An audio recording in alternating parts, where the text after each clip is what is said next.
अब हम लोग यूनिट 1 देखते हैं। यूनिट 1 में इतना सब पढ़ना है। इवोल्यूशन ऑफ कंप्यूटर, दूसरा topic stored program concept and von Neumann architecture, information representation and codes, building blocks दो टाइप का होता है, एक कॉम्बिनेशनल होता है और दूसरा सीक्वेंशियल होता है। ये सब आगे पढ़ेंगे। सबसे पहला टॉपिक है इवोल्यूशन ऑफ कंप्यूटर्स। तो इवोल्यूशन ऑफ कंप्यूटर्स को हम लोग जनरेशन ऑफ कंप्यूटर्स भी बोलते हैं। जनरेशन ऑफ कंप्यूटर्स में आपने फर्स्ट सेमेस्टर में पढ़ा होगा कि 5 जनरेशन्स हैं अभी तक कंप्यूटर के। पहला है वैक्यूम ट्यूब, दूसरा ट्रांजिस्टर, तीसरा आईसी, नंबर 4 वीएलएसआई और पांचवा यूएलएसआई। वैक्यूम ट्यूब सबसे पहला जनरेशन है जो कि 1942 से 1954 तक था। ट्रांजिस्टर आया उसके बाद। वैक्यूम ट्यूब जो है वो साइज में काफ़ी बड़ा था और काफ़ी सारे ट्यूब्स लगे होते थे, जिसके कारण वो काफ़ी हीट प्रोड्यूस करता था। यह पोर्टेबल नहीं था। पोर्टेबल मतलब एक जगह से दूसरे जगह आसानी से नहीं ले जाया जा सकता था। एक जगह अगर हमने उसे लगा दिया तो वो वहीं रहता था और हाईली स्किल्ड लोग भी चाहिए थे इसको यूज करने के लिए। और इसमें मशीन लैंग्वेज का इस्तेमाल होता था, यूज होता था। ट्रांजिस्टर के आ जाने से वो जो सर्किट है वो बहुत काफ़ी हद तक छोटा हो गया। ठीक, इससे भी ज़्यादा छोटा आईसी में हो गया। इंटीग्रेटेड सर्किट्स में थाउजेंड्स ऑफ गेट्स, ट्रांजिस्टर्स सब एक सर्किट में आने लगे। ये सर्किट जो होता है ये सिलिकॉन चिप का बना होता है। सिलिकॉन का बना होता है ये सर्किट आईसी जो है, इंटीग्रेटेड सर्किट का खोज किल्वी नामक एक साइंटिस्ट ने किया था। फिर उसके बाद जो अगला जनरेशन है, चौथा जनरेशन, वो है वीएलएसआई, जिसको very large scale of integration, very large scale of integration भी बोलते हैं। ये फोर्थ जनरेशन में ही, कंप्यूटर के फोर्थ जनरेशन में ही माइक्रो प्रोसेसर आया पहली बार। माइक्रो प्रोसेसर जो है वो पहली बार कंप्यूटर के फोर्थ जनरेशन में आया। फिर उसके बाद आया ultra large scale of integration. Millions और बिलियंस सर्किट्स जो है वो एक सिंगल चिप में होते हैं। ठीक है, या इसको एसएलएसआई भी बोलते हैं, super large scale of integration, super large scale of integration. ये 1990 में आया और ये अभी तक ये चल रहा है। एआई का आप लोगों ने नाम सुना होगा, एआई आर्टिफिशियल इंटेलिजेंस है ना। ये आर्टिफिशियल इंटेलिजेंस, पैरेलल प्रोसेसिंग, ये सभी 5th जनरेशन के कंप्यूटर में इस्तेमाल होता है। तो ये रहा इवोल्यूशन ऑफ कंप्यूटर। अब हम इवोल्यूशन ऑफ कंप्यूटर का एक समरी देखेंगे। हमने अभी कंप्यूटर के जनरेशन के बारे में या इवोल्यूशन ऑफ कंप्यूटर के बारे में पढ़ा। अब हम समरी ऑफ जनरेशन, सबको समराइज करके एक बार देख लेते हैं। तो यहाँ फर्स्ट जनरेशन कंप्यूटर में पहला वैक्यूम ट्यूब टेक्नोलॉजी का यूज हुआ था।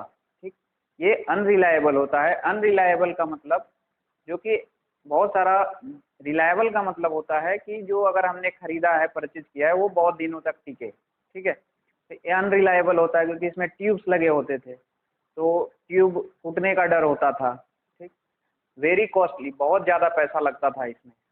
सपोर्ट मशीन लैंग्वेज ओनली, ये केवल मशीन लैंग्वेज कौन होता है? Binary language. ये केवल 0101 के कोडिंग में ही ये समझ सकता था।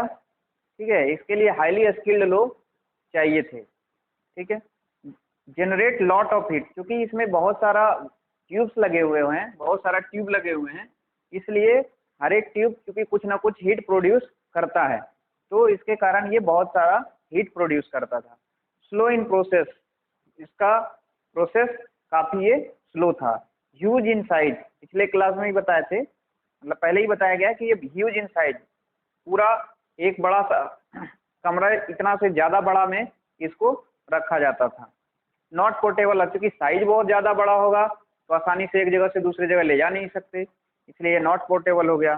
कंज्यूम लॉट ऑफ इलेक्ट्रिसिटी, जब साइज में बड़ा होगा, बहुत सारे सर्किट्स, बहुत सारे ट्यूब्स लगे होंगे, तो ऑब्वियस सी बात है इलेक्ट्रिसिटी भी इसमें क्या करेगा, ज़्यादा कंज्यूम करेगा। कुछ एग्जाम्पल्स हैं इसके फर्स्ट जनरेशन ऑफ कंप्यूटर के, इनिएक, इडवैक, यूनिवैक, IBM 701। ठीक, अब सेकेंड जनरेशन में आते हैं हम लोग। सेकेंड जनरेशन में ट्रांजिस्टर्स का यूज हुआ था। सेकेंड जनरेशन में ट्रांजिस्टर्स का यूज हुआ था। Reliable then first generation. अब इसका जो कंपैरिजन है ये फर्स्ट जनरेशन से, ठीक है, तो रिलायबल थोड़ा सा इसके रिलायबल हो गया फर्स्ट जनरेशन से, लेकिन अभी भी थर्ड जनरेशन से ये कम ही रिलायबल है। स्टिल वेरी कॉस्टली, अभी भी कॉस्टली था, आम आदमी का बस का बात नहीं था कंप्यूटर खरीद लेना। Smaller in size, first generation से बहुत छोटा हो गया इसका साइज। कंज्यूम लेस इलेक्ट्रिसिटी, क्योंकि साइज छोटा हो गया है ना, तो ये इलेक्ट्रिसिटी भी कम कंज्यूम करने लगा। पोर्टेबल, ये तो पोर्टेबल हो गया, लेकिन अभी भी जो आज के कंप्यूटर है उसके जमाने में, उसके तुलना में ये काफ़ी बड़ा होता था। लेट मिड जनरेशन, इसमें ट्यूब्स थे नहीं, इसलिए इसकी तुलना में काफ़ी कम हीट प्रोड्यूस होने लगा। ये फास्टर हो गया, फर्स्ट जनरेशन की तुलना में ये इसका प्रोसेसिंग स्पीड फास्ट हो गया। ये मशीन लैंग्वेज के साथ साथ असेंबली लैंग्वेज भी सपोर्ट करने लगा। ठीक है, असेंबली लैंग्वेज जो होता है उसमें नेमोनिक्स होते हैं, उसमें कुछ कोड को मशीन लैंग्वेज में केवल बाइनरी में लिखा जाता है 0101 के कोडिंग के फॉर्म में, लेकिन असेंबली लैंग्वेज में कुछ कुछ चीज़ों का कोडिंग होने लगा। जैसे अगर एडिशन के लिए ऐड, ADD, सब्ट्रैक्शन के लिए SUB, तो थोड़ा सा इजी हुआ मशीन लैंग्वेज से असेंबली लैंग्वेज। इसका एग्जांपल है सेकंड जनरेशन कंप्यूटर का IBM 1620, IBM 7094, CDC 1604 और इसके अलावा भी हैं। अब हम लोग बात करते हैं थर्ड जनरेशन। थर्ड जनरेशन में जो मेन टेक्नोलॉजी था वो IC का यूज हुआ। IC यूज मोर रिलायबल, ये सेकेंड जनरेशन से भी ज़्यादा ये रिलायबल हो गया। स्मॉलर साइज और छोटा हो गया सेकेंड जनरेशन की तुलना से भी। जनरेट लेस हीट, ये सेकेंड जनरेशन में भी जितना हीट होता था प्रोड्यूस, उससे भी कम हीट अब थर्ड जनरेशन में प्रोड्यूस होने लगा। स्टिल कॉस्टली, अभी भी कॉस्टली था, थर्ड जनरेशन का कंप्यूटर अभी भी कॉस्टली था, आम आदमी के बस की बात नहीं थी खरीदना, है ना। लेसर हीट प्रोड्यूस, अब ये चूंकि अब इसमें सर्किट जो है, इसमें IC में नंबर ऑफ ट्रांजिस्टर्स वगैरह एक ही चिप में लगा होता था, उसको IC बोलते थे, जो कि सिलिकॉन चिप का बना होता था। अब उसमें पावर कंजम्पशन कम हो गया, पावर कंजम्पशन कम होने के कारण वो हीट भी जो है कम प्रोड्यूस करने लगा। ये पोर्टेबल हो गया, फिर कंज्यूम लेस इलेक्ट्रिसिटी, ये बता दिया हूँ। फास्टर, ये सेकेंड जनरेशन कंप्यूटर से भी ये फास्टर हो गया थर्ड जनरेशन का computer. Support high level language, high level language दो तरह का होता है, low level language, high level language. तो ये हाई लेवल लैंग्वेज सपोर्ट करने लगा, जैसे C++, पास्कल, ये सब फोर्टार, ये सब हाई लेवल लैंग्वेज है जो सपोर्ट करने लगा कौन, third generation computer.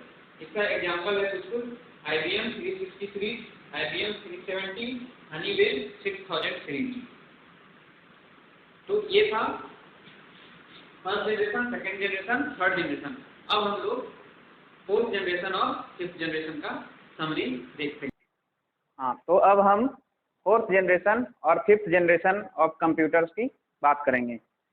Fourth generation of computer में VLSI, very large scale of integration technology का यूज किया गया था। Very large scale of integration का मतलब हुआ एक ही IC चिप में मिलियंस, है ना, millions of transistors, logic gates वगैरह लगे होते हैं। ठीक, इसी में आया फोर्थ जनरेशन में ही आया क्या, माइक्रो प्रोसेसर। ठीक है, फिर ये लेस कॉस्टली, बाकी तीनों जनरेशन के तुलना में, फर्स्ट सेकंड थर्ड के तुलना में ये कम कॉस्टली था। ये पोर्टेबल और रिलायबल हो गया। ठीक, ये पोर्टेबल, आसानी से एक जगह से दूसरे जगह ले जा सकते थे। Smaller in size, first second और थर्ड जनरेशन की तुलना में इसका साइज जो है वो कम हो गया। यूज एज ए PC, जैसे हम लोग इसको पर्सनल कंप्यूटर की तरह अब यूज करने लगे थे फोर्थ जनरेशन ऑफ कंप्यूटर को। फिर इजीली अवेलेबल, मार्केट में इजीली अवेलेबल हो गया लोगों को, अब लोग खरीदने लगे थे इसको, मार्केट में ये मिलने लगा था। ठीक है, इसका कुछ एग्जांपल्स है DEC 10, स्टार 1000, क्रे 1 जो है ये दुनिया का पहला सुपर कंप्यूटर है जो अमेरिका ने डेवलप किया था। अब हम आते हैं 5th जनरेशन पे। 5th जनरेशन में ULSI ultra large scale of integration, इसमें बिलियंस ऑफ सर्किट जो है एक छोटे से चिप में होता है।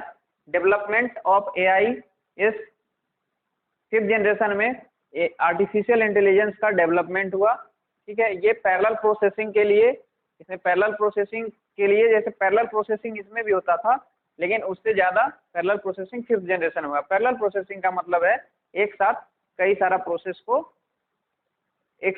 प्रोसेस करना।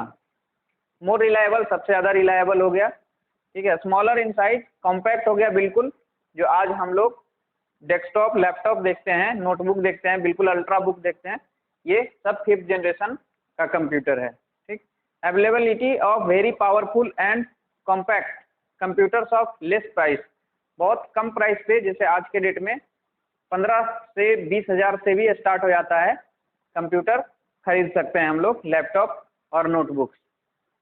तो ये था जनरेशन ऑफ कंप्यूटर और evolution of computer. Thank you.